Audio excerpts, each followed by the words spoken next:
Peresmian posko induk untuk Indonesia Timur ini diresmikan Anies Baswedan di Jalan Meranti, Kota Makassar, Sulawesi Selatan. Kehadiran Anies Baswedan pun disambut antusias ribuan relawan yang didominasi ibu-ibu. Mantan Gubernur DKI Jakarta itu pun memberikan semangat kepada para relawan yang hadir.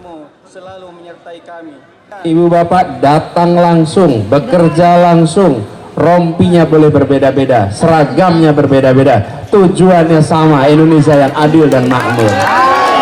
Betul?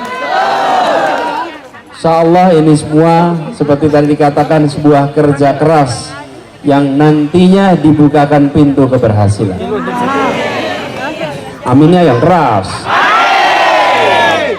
Aminnya yang keras. Baru kali ini ada amin diaminkan, Bapak.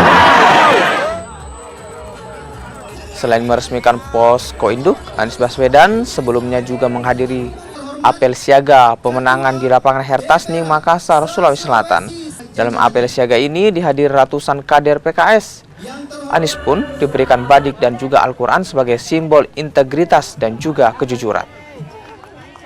Semua warga silakan melihat. Takbir. Beri tepuk tangan. Program utama kita penyediaan lapangan pekerjaan bagi semua. Jadi ibu bapak sekalian, kalau nanti ketemu dengan warga, tetangga, ada yang tanya, ini perubahan apa? Maka jawab, perubahan harga pangan yang murah, perubahan biaya pendidikan yang terjangkau, perubahan lapangan pekerjaan yang lebih mudah, dan kesehatan yang lebih mudah.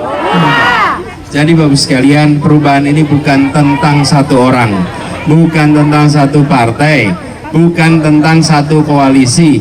Ini adalah tentang mengubah hajat keluarga-keluarga di seluruh Indonesia.